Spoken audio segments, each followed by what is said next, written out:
मकान बनाने से पहले मकान का भूमि पूजन क्यों होता है? उत्तर दीजिए,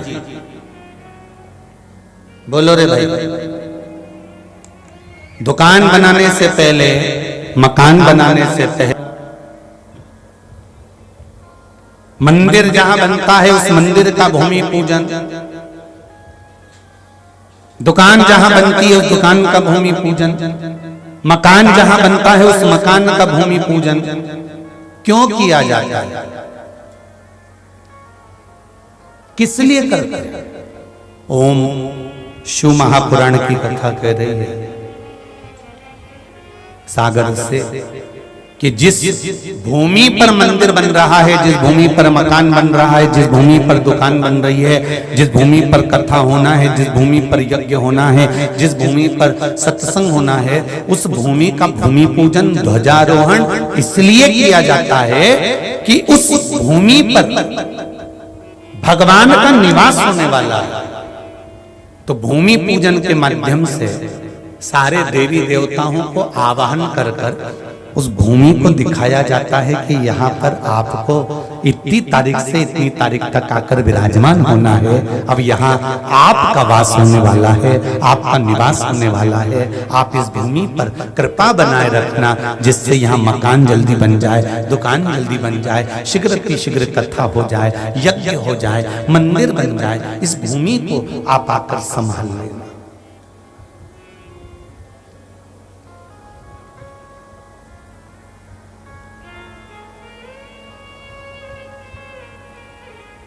शंकर भगवान माता पार्वती को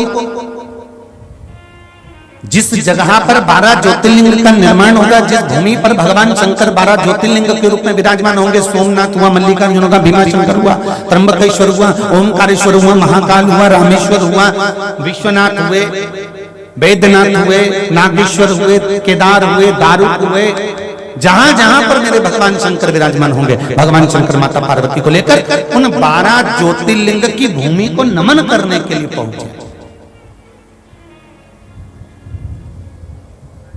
और सारी भूमि को नमन करने के बाद में मेरे महादेव पहुंच गए सीधे रामेश्वरम की भूमि पर, समुद्र के किनारे।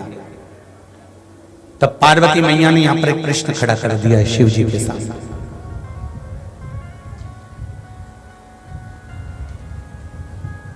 पति और पत्नी, इन दोनों का जो संवाद होता है, यदि पत्नी और पति का अगर संवाद होता है तो संवाद में अगर धर्म की चर्चा होती है तो ये निश्चित है कि गर्भ से होने वाली संतान भी धर्ममय ही होगी। ये निश्चितता, निश्चितता।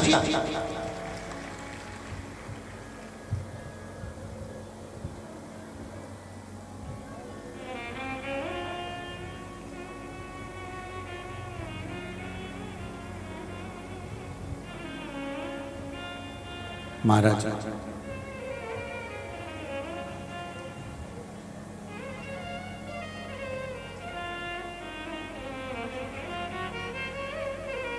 जिससे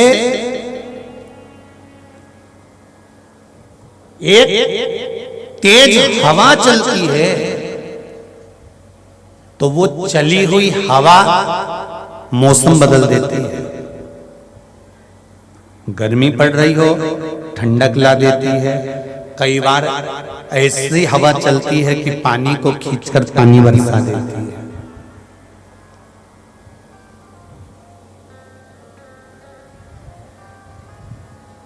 एक बहुत तेज चली हुई हवा मौसम बदल सकती है, उसी तरह शंकर भगवान की सुनी हुई 7 दिन की शिव महापुराण की कथा तुम्हारी दशा बदल सकती है। ये निश्चित है।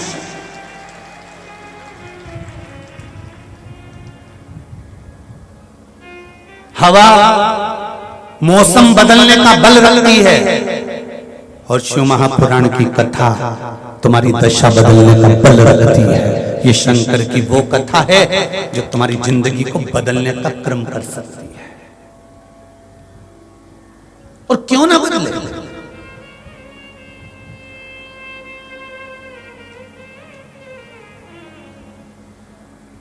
पार्वती मैया प्रश्न करती है शिव जी, होता है दशा कैसे बदलती है, पत्रों में देखो वर्णन किया गया है।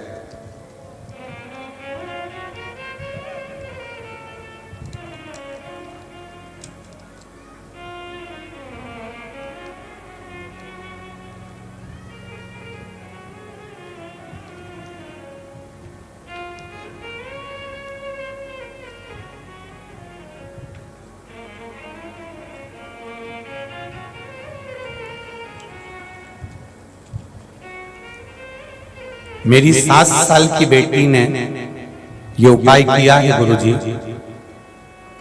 आराध्या चौरसिया, सागर मध्य प्रदेश, तिलीवाड़ से है। कहीं बेटी हैं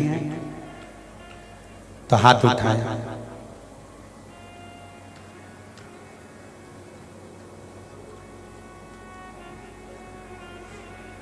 आराध्या चौरसिया, कहीं बैठी हो तो हाथ हिला दीजिए या आवाज लगा दीजिए। मध्य प्रदेश दिख गई, तिलीवाड़ से हाथ हिला दो बेटा। हर हर महादेव। इस बच्ची का नाम है क्या? आराध्या।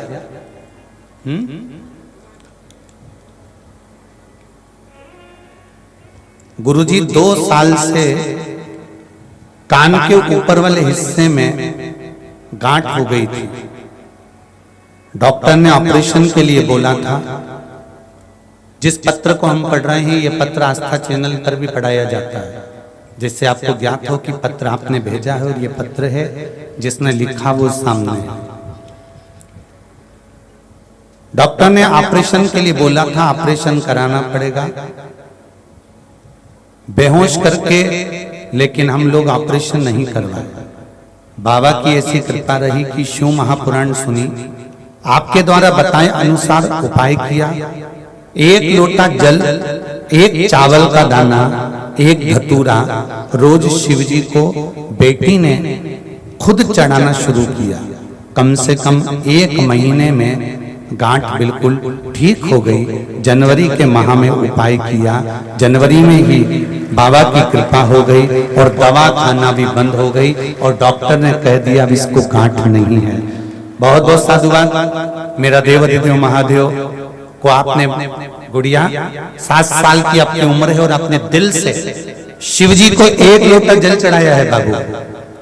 अगर छोटा सा बच्चा भी शंकर से आराधना कर रहा है और दिल से चढ़ा रहा है तो जो गांठ गली है बाबा देवाधिदेव महादेव की कृपा से गली है। हर हर महादेव। शिव आराधना का दूसरा एक पत्र देखिए।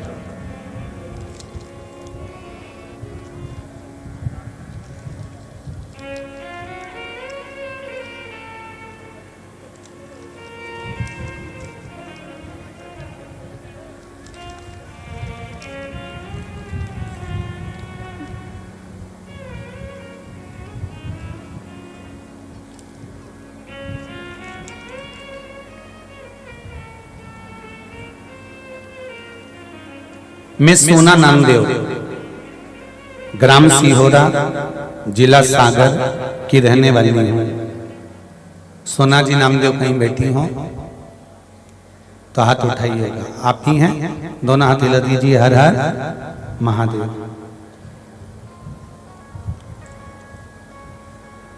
ग्राम सीहोरा, जिला सागर की रहने वाली हूँ। मेरी बड़ी बेटी का मासिक धर्म 1 साल 6 महीने से रुका हुआ था। वह मासिक धर्म नहीं आ रहा था। मैं बहुत चिंता में रहती थी क्योंकि उसकी जिंदगी का सवाल था। मैंने उसके पापा जी से कहा कि उसको किसी अच्छे डॉक्टर को दिखाना है, तो वह बोले कि मुझे सिर्फ 2 दिन का समय दो, फिर उसके बाद चलेंगे। गुरुजी वह अगले दिन भोले बाबा के मंदिर से बेलपत्र उठा कर लिया, जल चढ़ाया, जल भर के लिया और बच्ची से कहा कि मैंने शिव महापुराण में सीहोर वाले महाराज के मुख से सुना था कि सारी समस्या का हल 1 लोटा जल, तो इस जल को चढ़ाकर लाया हूं और शंकर जी के मंदिर के बेलपत्र उठाकर लाया हूं। उस बेलपत्र को खिलाकर जल पिला दिया। गुरुजी मात्र 12 घंटे बाद मेरी बेटी का मासिक धर्म वापस चालू हो गया। ये शिव की कृपा। बैठिए बहन। हर हर महादेव। 1 साल 6 महीने से जो औषधियां भी खाई, स्वास्थ्य का स्मरण भी करा, पर शिव भक्ति में वो बल है। एक बात आप लोगों से कहेंगे, शंकर जी की कथा में ना बेल है ना भभूति है, शिव जी की कथा में ना कुछ है। शिव जी की कथा में तो केवल एक विश्वास है। और तुम्हें सियोर वाले महाराज के चक्कर में नहीं पड़ना है।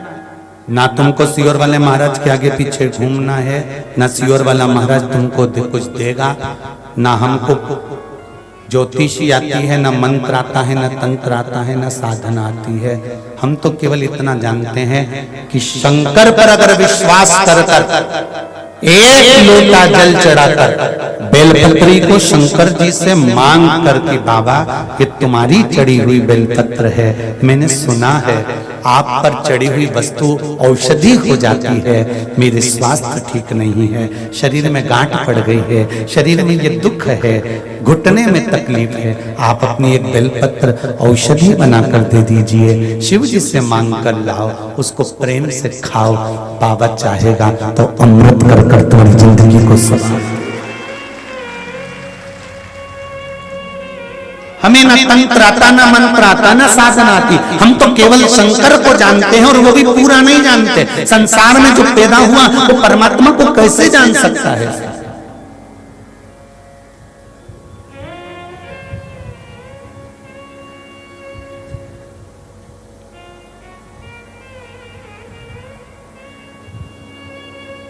पत्रों का ढेर लगा हुआ है, ढेर पत्र आप लोगों ने भेजे हैं। अब इतने पत्रों का स्मरण कथाओं में करना कठिन है, परंतु फिर भी जो देवाधिदेव महादेव की कृपा भक्ति है वही तो आप लोगों ने लिखा है। तेरा ही दिया मैंने खाया पिया तेरा शुक्रिया है, तेरा शुक्रिया है। हम तो कहेंगे अगर श्री श्याम बाबू केसरवानी ने अगर ये कथा करवाई है और उनके 5 पुत्रों ने इस कथा के आयोजन को रखा है, तो श्याम बाबू केसरवानी पर कहीं इनके परिवार पर शंकर जी की करुणा हुई और आपके द्वारा शिव की स्तुति हुई, इसलिए कहीं यह कथा।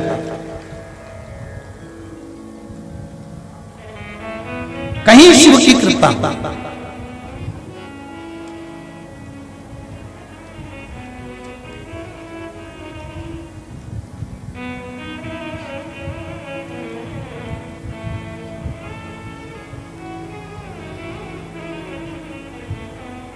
और धन्य ऐसे माँ बाप और धन्य ऐसे पुत्र और पुत्र वधुएं जो आगे रहकर इस पावन शिव महापुराण की कथा में अग्रण्य भाव और सागर वालों, आपको भी धन्यवाद है जो बसें लगा रहे हो, पानी की व्यवस्था कर रहे हो लोगों को।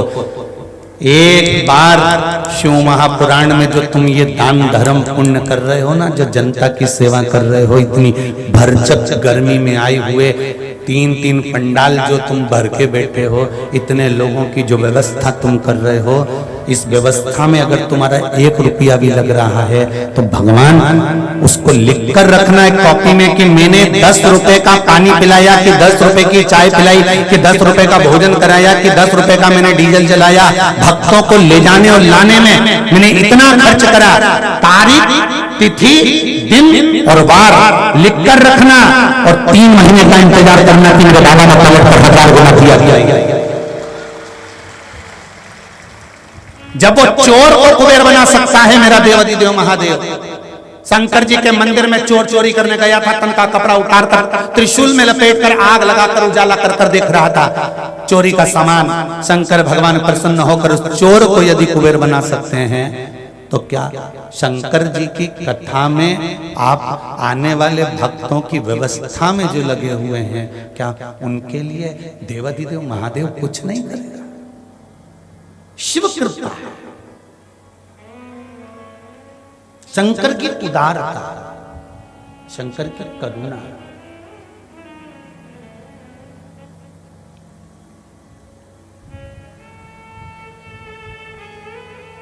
मैं तो बाबा भोलेनाथ जी से यही प्रार्थना करता हूं हर पल, महादेव कोई एक खेल रचा दो, महादेव कोई एक खेल रचा दो, सारी दुनिया को शिव भक्त बना दो। एक काम, कहीं भटके ही नहीं, संसार का व्यक्ति कहीं इधर उधर जाए नहीं। क्यों भटक रहा है? किसी प्रपंच में नहीं, कि कहीं छल और प्रपंच में मत फंसना। अगर फंसना तो देवाधिदेव महादेव के चरणों में जाकर रम जाना। मेरे भोले तेरा सहारा है, मेरी नैया का तो किनारा है। कोई दूसरा नहीं, शिव धाम, शिव भक्ति, शिव स्मरण, शंकर का गुणगान ही हमारा एक सहारा।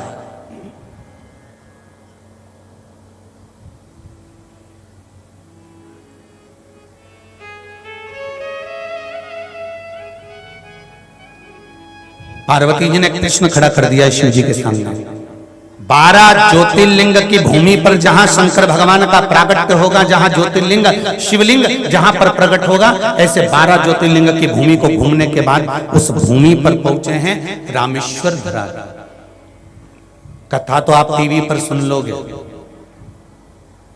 जो दूर रहने वाले हैं वो टीवी पर कथा सुने चलता है, पर आपके क्षेत्र में अगर कथा हो रही हो फिर निवेदन करेंगे, जैसे शंकर भगवान पार्वती को लेकर 12 ज्योतिर्लिंग की भूमि को प्रणाम करने गए थे। क्यों?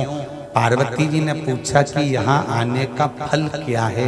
शंकर भगवान कहते हैं, जिस धरा पर तीर्थ का निर्माण होगा, जिस धरा पर कथा का निर्माण होगा, जिस धरा पर मंदिर का निर्माण होगा, जिस धरा पर संत साधु सन्यासी तपस्वी साधक उपासक और शिव भक्त जहां पर जाकर बैठेंगे, उस भूमि को मात्र छू लेना, उसकी रज मस्तक पर चढ़ जाना, यही जीवन का सबसे बड़ा कल्याण है। कितने बैठे हो? हजारों लाखों में आप लोग आए हो।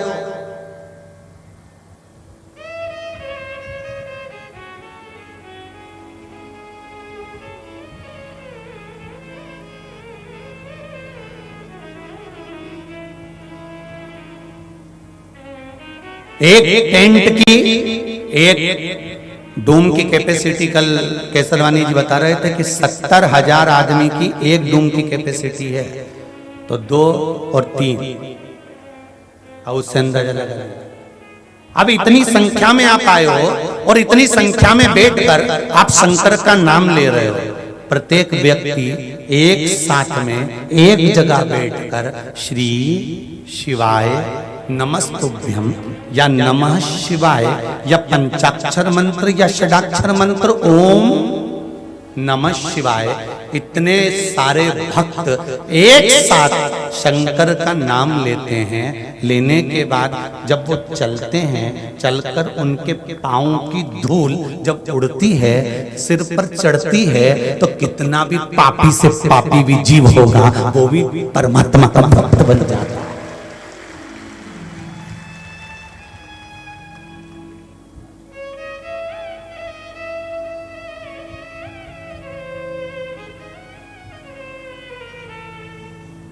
कितना पापी से पापी जीव वो भी परमात्मा का गुणगान कर कर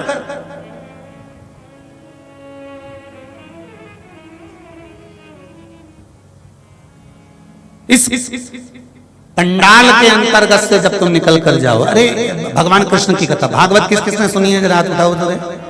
अरे बहुत बढ़िया, धर लो धर लो। हमने तो सुना है सागर को वृंदावन कहते हैं।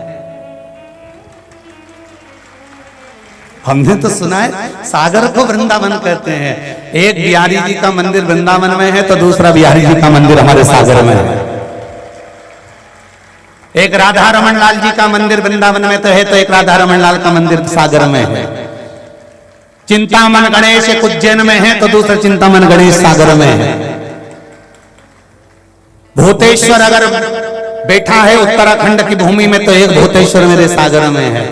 सारे तो तीरथ सागर में आकर बस गए। जरा विचार तो करो, सागर में गागर भरा गया है और गागर में सागर भरा गया है।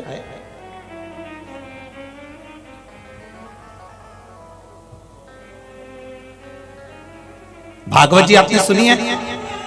तो उस भागवत जी में आपने एक प्रसंग सुना होगा कि भगवान कृष्ण गैया चराने चले। बोलो सही है? गौएं चराने के लिए भगवान कृष्ण चले। अब एक भजन गाते हो आप लोग, आगे आगे गैया पीछे पीछे बीच में मेरो मदन गोपाल। आगे आगे गैया पीछे पीछे बीच में मेरो मदन गोपाल। छोटी छोटी गैया छोटे छोटे द्वार, छोटी छोटी गैया छोटे छोटे द्वार।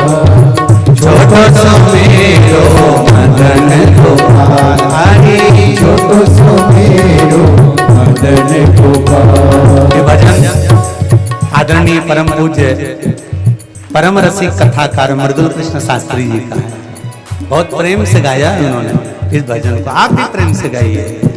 छोटी छोटी गैया छोटे छोटे द्वार, छोटी छोटी गैया छोटे छोटे द्वार। छोटो सो मेरो मदन गोपाल, अरे छोटो सो मेरो मदन गोपाल। ओरी छोटो सो मेरो मदन गोपाल, अरे छोटो सो मेरो मदन गोपाल।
गैया दूध पीवेगा, घास खाए गैया दूध पीवेगा। वो घास खावे गैया दूध पीवेगा, घास खाए गैया दूध पीवेगा। वो माखन खावे मेरो मदन गोपाल, अरे माखन खावे मेरो मदन गोपाल। छोटी छोटी गैया छोटे छोटे द्वार, छोटी गैया छोटी छोटी द्वार। छोटो सो मेरो मदन गोपाल, अरे छोटो सो मेरो मदन गोपाल।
आगे आगे गैया पीछे पीछे ग्वाल, आगे आगे गैया पीछे पीछे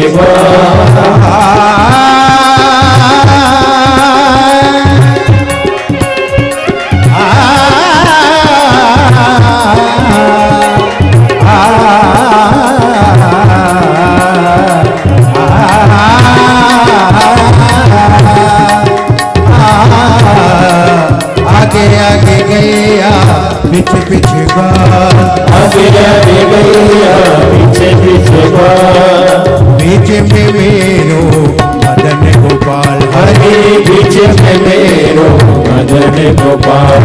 छोटी गैया छोटी छोटी ग्वाल, छोटी गैया छोटे छोटे ग्वाल, छोटो सो मेरो मदन गोपाल, अरे छोटो सो मेरो मदन गोपाल। छोटी गैया छोटे छोटे ग्वाल, छोटी गैया छोटे छोटे ग्वाल, छोटो सो मेरो मदन गोपाल, अरे छोटो सो मेरो मदन गोपाल, हरि छोटो सो मेरो मदन गोपाल, हरे छोटो सो मेरो मदन गोपाल। जी छोटो सो मेरो मदन गोपाल, हरे छोटो सो मेरो मदन गोपाल। भगवान शिव की कथा कह रही है। एक भागवत में एक प्रसंग आता है, बड़ा सुंदर प्रसंग है।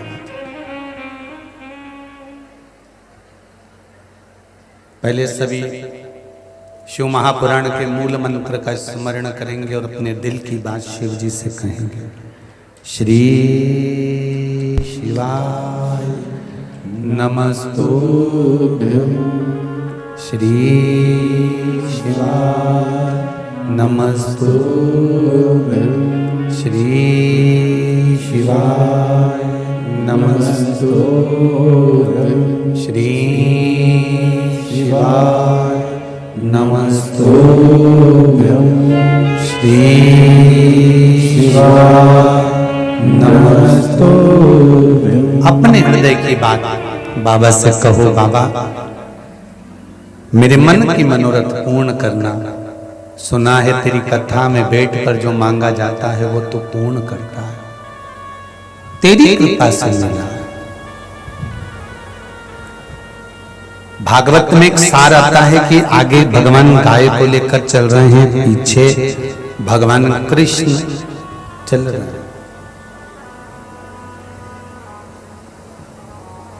कारण शिव महापुराण की कथा कहती है कि गौ माता के चरण के पीछे कृष्ण के चरण।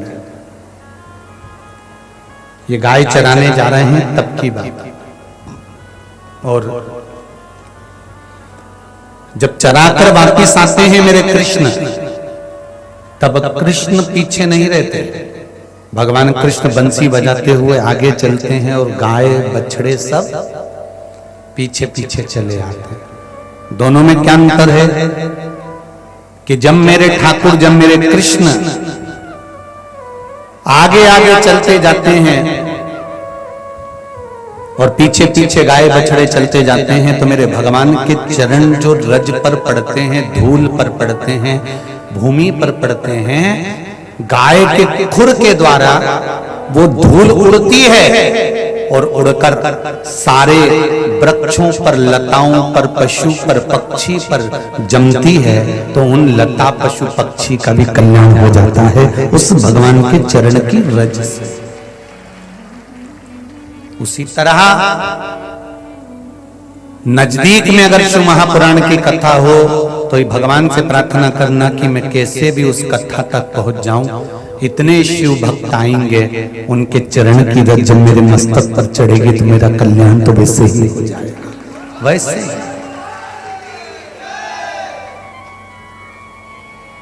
केवल चरण की रज से कल्याण है साहब।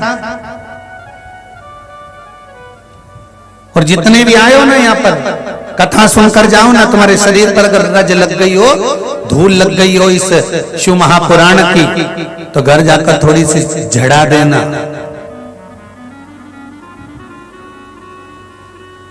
कि चंदन है इस देश की माटी, तपोभूमि हर ग्राम है, हर बाला देवी की प्रति बच्चा बच्चा। महाराज साधारणता। पार्वती जी ने शिव जी से प्रश्न किया कि ये धरा पर आप मुझे लेकर आए हो,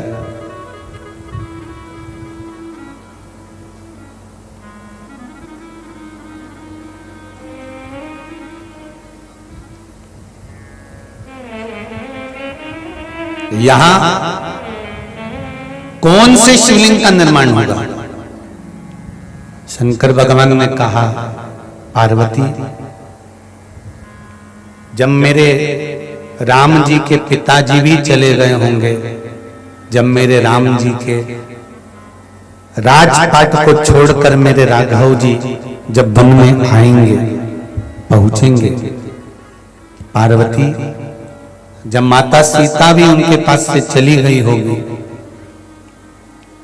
पार्वती तब मेरे राघव जी के मन को जब लगेगा कि अब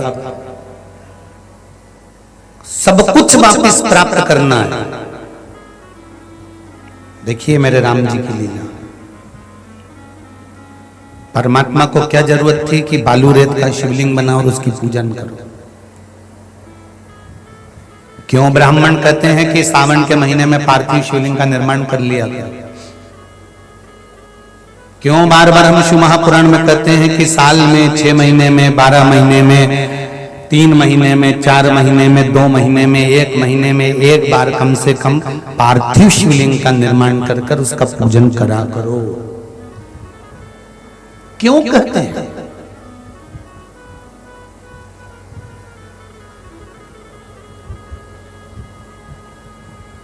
क्या मिलता है पार्थिव शिवलिंग का पूजन करने से? तो कोई पूछे ना राम जी महाराज से कि आपने पार्थिव शिवलिंग का निर्माण क्यों करा, रामेश्वर धाम की स्थापना क्यों करी, पार्थिव शिवलिंग का निर्माण कर कर उसकी पूजन क्यों करी?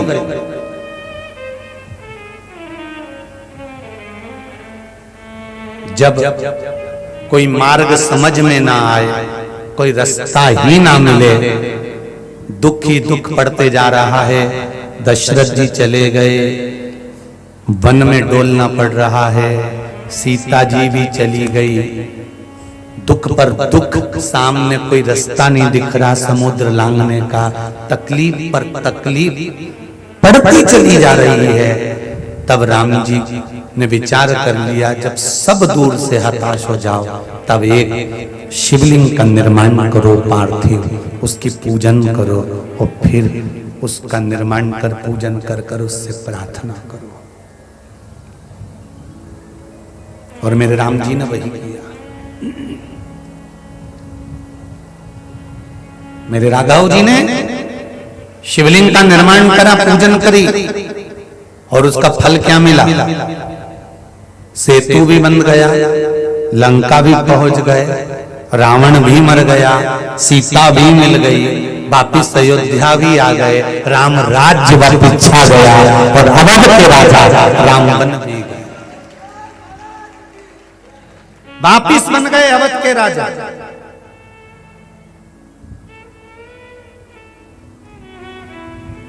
पर शंकर भगवान ने एक शब्द मेरे राघव जी को कहा था, मेरे राम जी को कहा था कि राम आप अपने कर्म पर लगे रहना, दुनिया के लोग कुछ ना कुछ कहते ही रहेंगे। मृत्यु लोक में जन्म लिया है तो उंगली उठाने वाले तो तुम पर मिलेंगे ही।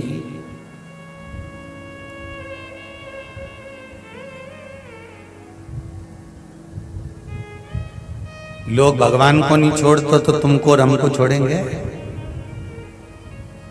जब राम जी महाराज ने गिद्धराज जटायु का अंतिम संस्कार किया था ना, तो कई लोगों ने राम जी को अपशब्द कह दिया था, बताओ खुद के पिताजी का तो अंतिम संस्कार करानी न दूसरे को आग लगाते फिर रहा। राम जी को नहीं छोड़ा लोगों ने।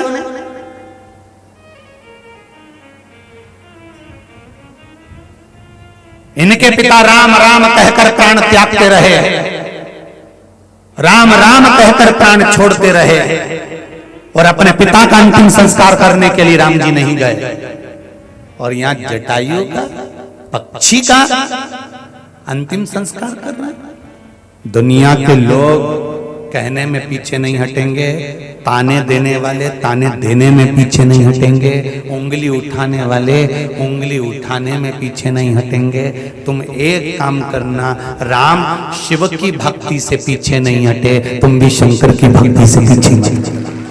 वो अपना काम करें, अपन को अपना काम करना है। कई लोग कहेंगे क्या मिलेगा शंकर के मंदिर जाने से, कई लोग कहेंगे लोटा भर के पानी चढ़ाने से क्या मिलता है, बेलपत्री चढ़ाने से क्या मिलता है, शहद लगाने से क्या मिलता है, जल चढ़ाने से क्या मिलता है। दुनिया के लोग शब्द पर शब्द कहेंगे, अपशब्द पर अपशब्द कहेंगे, पर तुम्हारी भक्ति अगर दृढ़ है तो उसका फल जरूर मिलेगा।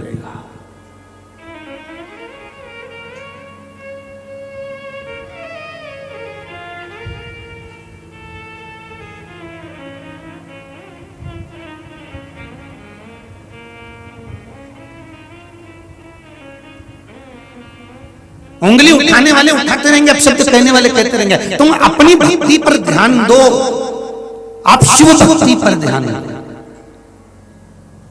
उनका काम है आप पर उंगली उठाना, आप पर आरोप लगाना, आप पर शब्द कहना।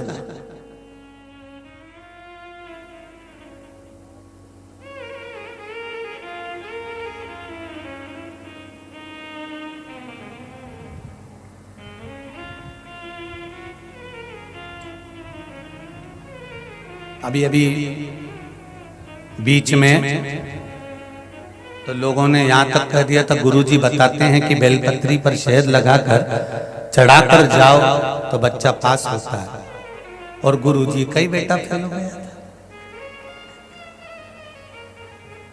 राघव जी हमारे पास, हम जब कथा कर कर पहुंचे तो राघव हमारे पास बैठकर बहुत रोए कि मेरे दोस्त की मम्मी कह रही थी कि राघव तुम फेल हो गए हो। तो राघव हमारे जंघा पर अपना सिर रखकर, बच्चे छोटे हैं अभी 8th क्लास में तो है, गोदी में सिर रखकर बोले पापा मैं तो पास हो गया था तो मुझे वापस फेल क्यों कर दिया। हमने कहा बाबू, उसकी आंख में आंसू थे, वो रो रहा था। हमने कहा चिंता मत करो, दुनिया के लोग तुम्हारे बाप को किसी भी तरह से नीचे नहीं दिखा पा रहे हैं, तो तुम्हारे माध्यम से नीचा दिखाने का प्रयास कर रहे हैं।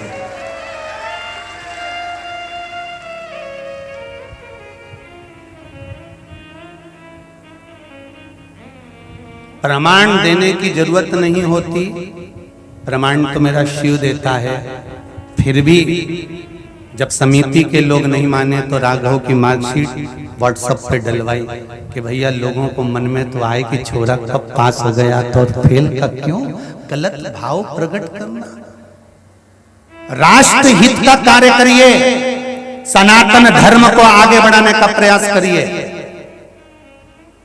अपनी माता की कोख को और माता की गोद को गंदा मत करिए। किसी भी तरह से अपशब्द कहकर या सनातन धर्म को कोई आगे बढ़ा रहा हो उस पर उंगली उठाकर अपनी माता की कोख को गंदा करने का प्रयास मत करिए। बन सके तो सनातन धर्म को आगे बढ़ाने का प्रयास करिए कि हम सनातनी हैं और हमारे सनातन धर्म को हमें अपने अग्रण्य भाव में लेकर जाना है। वापिस इस भारत की भूमि के गौरव को आगे बढ़ाना है। ये साधारण नहीं है। लोग राम जी को नहीं छोड़े तो आप पर हमें कौन छोड़ने वाला? पर अपनी भक्ति पर विश्वास रखना। शंकर जी के मंदिर में जाना एक लोटा पानी चढ़ाने के लिए तो तुम्हारा विश्वास पक्का होना चाहिए, सीहोर वाले महाराज पर नहीं, पंडित प्रदीप मिश्रा पर विश्वास मत करना, क्योंकि ये तो मानव का शरीर है। इस मनुष्य शरीर का कोई भरोसा नहीं होता। भरोसा शिव महापुराण पर करना, शंकर की कथा पर करना, जिस मंदिर में जल चढ़ाने जा रहे हैं उस शिव पर करना।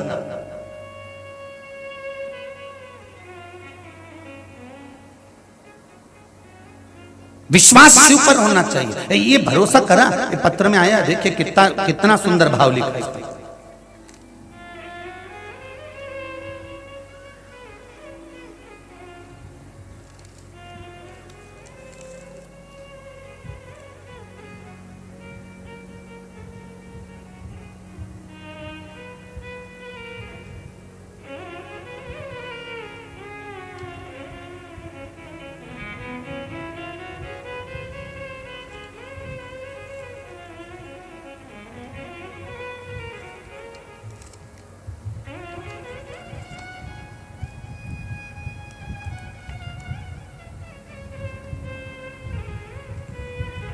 दमोह से किरण तिवारी कहीं बैठी हो तो खड़ी होकर दोनों हाथ हिला दें। हर हर महादेव।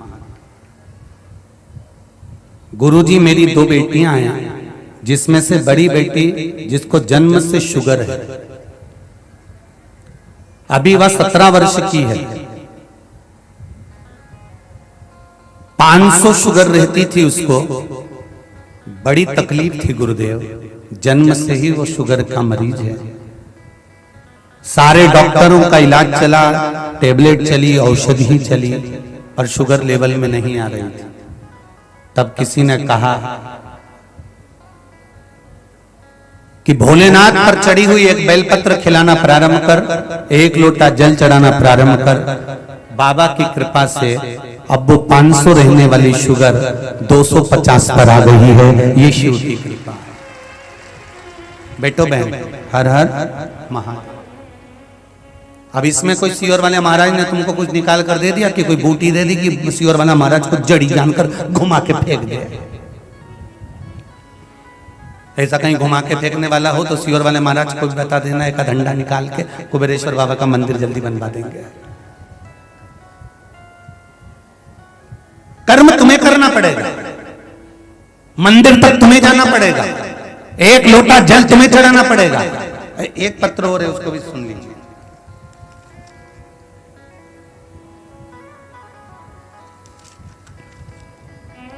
माधुरी बड़ोनिया नेहा नगर सागर से हैं। कहीं बैठी हो तो हाथ हिला दीजिए। आप ही हैं? हर हर महादेव। गुरुजी हम पिछले 1 साल से कथा सुन रहे हैं आपके द्वारा। सुना था धतूरे और अबीर वाला उपाय तो किया। मेरे पापा के हाथ कांपते थे, 24 घंटे हाथों में कंपन रहता था। गुरुदेव वो धतूरे वाला प्रयोग करा, उस दिन से आधे घंटे के बाद उनका हाथ का कंपन बंद हो गया और वो एकदम स्वस्थ हो गए। ये शिव की कृपा। अगला वर्णन किया है मेरे बाबा ने, कितना दिया है इस पत्र में वर्णन कर सकती हूँ गुरुजी। मेरे दांत में बहुत दर्द था। आपने जो कथा में बताया था रुद्राक्ष के जल और खाली पेट बेलपत्र के पानी का, वो मैंने करना प्रारंभ करा और मुझे आराम लग गया। मेरी बहन की बेटी खाना नहीं खाती थी, जबरदस्ती उसके मुंडा में ठूसना पड़ता था। जय हो। तब उसको आपका बताया हुआ 11 समी पत्र वाला उपाय, पीपल के पत्ते वाला, बेलपत्र वाला उपाय करवाया। अब उनकी बेटी खुद हाथ से भोजन मांगकर खाती है, उसको ठूसना नहीं पड़ता है। ये शिव कृपा। अब शंकर की भक्ति कहते किसको है, करना कैसी है, उसमें कोई दूसरा नहीं, करना तुम्हें पड़ेगा। बैठो बहन बैठो। हर हर महादेव। बैठिए। शिव कृपा।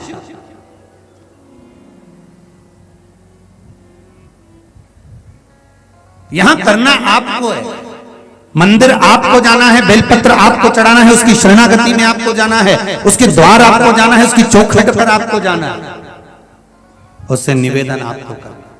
पर बिना विश्वास के नहीं, पूर्ण विश्वास के साथ शिव के द्वार जाइएगा। पूर्ण विश्वास के साथ, पूर्ण भरोसे के साथ।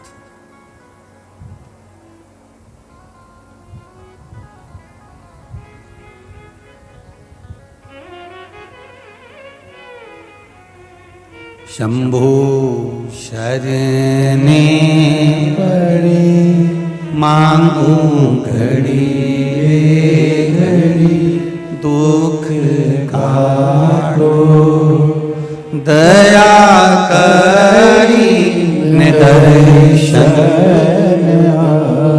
कई लोग कहते हैं गुरुजी आपकी कथा में आप इस लाइन को बार बार दोहराते हो, उसका कारण क्या है? हम कहते हैं ये सामूहिक प्रार्थना है कि शंभो शरणे पड़ी मांगू घड़ी रे घड़ी, दुख काटो दया करी निदर्शन। ये सामूहिक प्रार्थना है कि मेरे दुख को काटना, जितने संसार में लोगों के दुख है वो कट जाएं और आपका दर्शन, आपका दीदार हो जाए, आपकी चौखट का दर्शन हो जाए।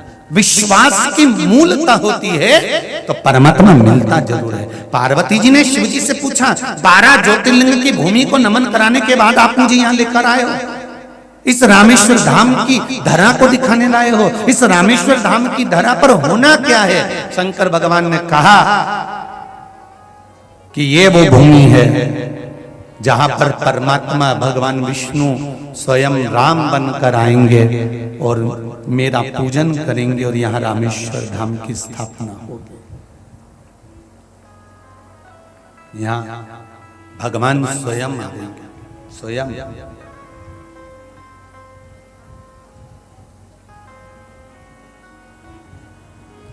राम जी और आपका पूजन करेंगे? हाँ, परमात्मा को भी भगवान के पूजन की जरूरत होती है, क्यों नहीं? मृत्यु लोक में अगर आए हो तो शिव की आराधना तो करना पड़ेगी।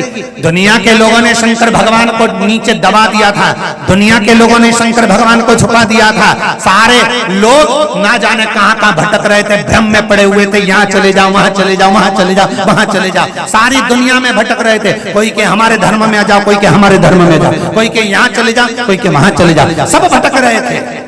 पर शंकर भगवान मृत्यु लोक के देवाधिदेव महादेव हैं। हम तो कहते हैं कोरोना महामारी जो आई थी, ये कोरोना महामारी नहीं आई थी, ये शंकर जी की कथा को प्रकट करने के लिए आई थी कि शिव है क्या। महामृत्युंजय को परिचय कराने के लिए आई थी कि महामृत्युंजय की कथा क्या होती है, शंकर का कथा क्या होती है, शिव कथा क्या होती है। कौन जानता था कोरोना महामारी के पहले कि शिव पुराण भी कुछ होती है? भागवत रामायण गीता में लोग रमे हुए थे, शंकर की कथा को जानता ही कौन था? पर कोरोना महामारी आई तो शिव को जानने का मौका मिला।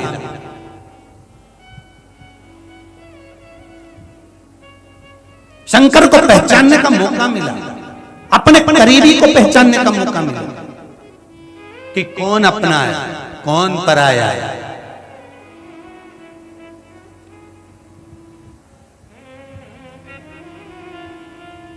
भगवान को भी भजन की जरूरत क्यों नहीं है?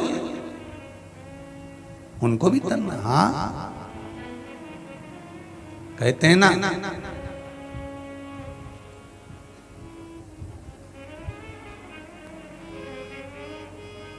गंगा गलती से हुए पाप को धो देती है। कौन? बोलो बोलो जरा जम के बोलो। गंगा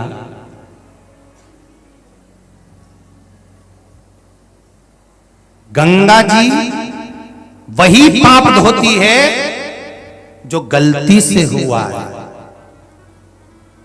अनजाने में हुआ है। गंगा उस पाप को धोती है। जो जानबूझ कर पाप किया जाता है उसे गंगा नहीं धोती, उसे यमराज का लठ धोता है।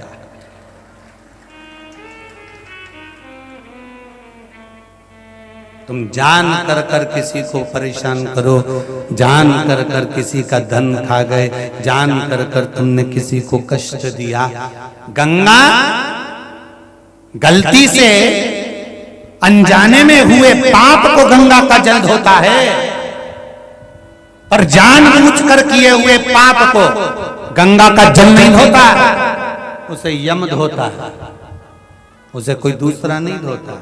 जब यहां से उठा के ले जाएगा ना अंतिम समय में, और ब्लैक कलर की स्कॉर्पियो में बांध कर, मेरे भगवान शंकर के पास व्हाइट कलर की टवेरा है नंदी, पर यमराज के पास में ब्लैक कलर की स्कॉर्पियो है पाड़ा,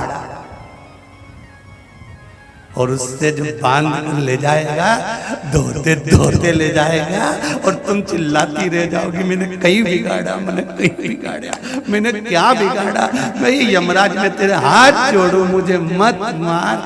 अभी तो मैंने 3 दिन पहले ही लाल कलर की साड़ी ली है, एक बार भी नहीं पहनी यमराज, एक बार छोड़ दे बंस मोर।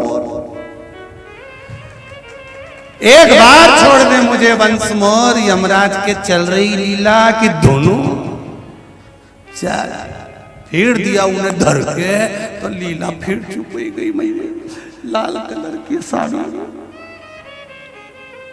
फिर रोती रोती बोली हमारी लाल कलर की साड़ी मैंने अभी पीको करवाई, वो की फाल लगवाई, कौन पहनेगा। इतने में यमराज बोला, सियोर वाला महाराज हमेशा कहता था कि रोज प्रतिदिन सुबह से उठकर रात को सोते समय तक रोज ऐसे जीना कि कल दिन आए कि नहीं आए, आज का दिन फुल एंजॉयमेंट के साथ जीना, फुल आनंद। तेरे को रोज कहते थे कि रो के जिंदगी मत निकाल, पर सुबह से उठकर एक ही काम करती थी, महाराज नाश कर दिया।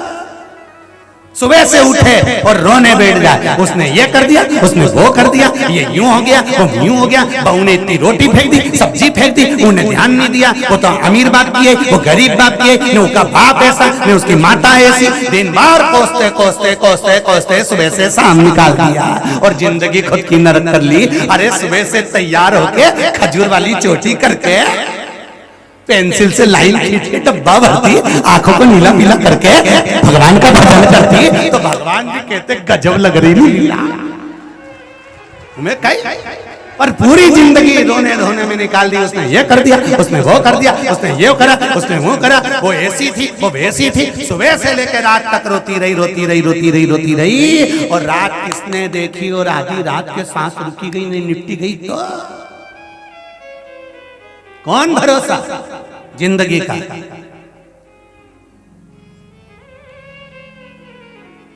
कौन भरोसा। एक से बढ़कर एक साड़ियां रखी हैं अलमारी में, बोलो री जी, किसी किसी साड़ी का तो नंबर ही नहीं लगता। साड़ी भी कहती हो कि अब तो पहन ले, कई बार तो रख रही है और दूसरी गिर जाती है, और मुझे तो पहनो। साड़ी भी कहती है कि मुझे पहनो। 52 साल की हो गई, कब पहनेगी मेरे को।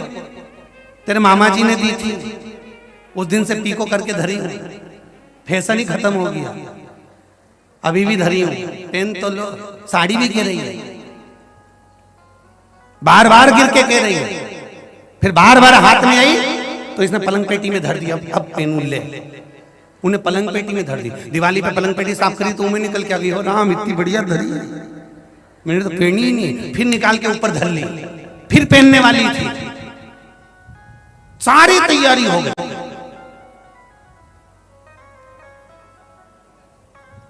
दो दिन पहले सोच के बैठी थी, हमारे देवर के लड़के की शादी में नया वाला सेट पहनूंगी जो मैं लाई रतलाम से, और देवर के लड़के की शादी के पहले निपट गई तो फिर कौन पहने। बड़ा कपड़ा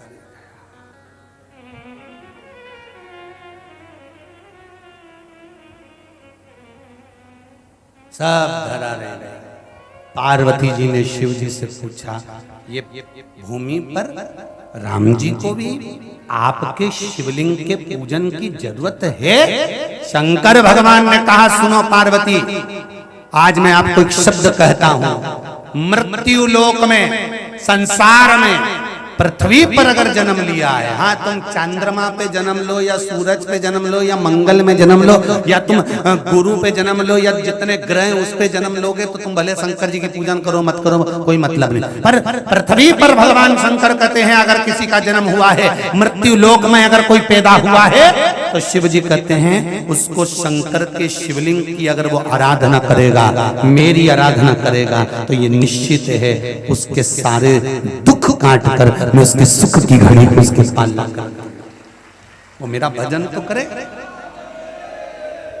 भजन तो करो, भजन भोले बाबा का करते रहोगे तो संसार सागर से तरते रहोगे। एक भजन का बल इतना प्रबल होता है। सुनो पार्वती,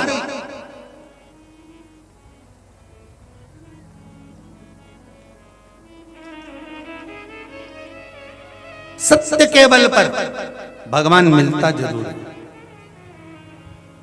शंकर भगवान ने यहां लीला रच दी। मेरे देवाधिदेव महादेव पार्वती से बोले मुझे कोई जरूरी काम आया है, मैं जा रहा हूं। तुरंत समुद्र के तट पर माता पार्वती को छोड़कर शंकर भगवान चले।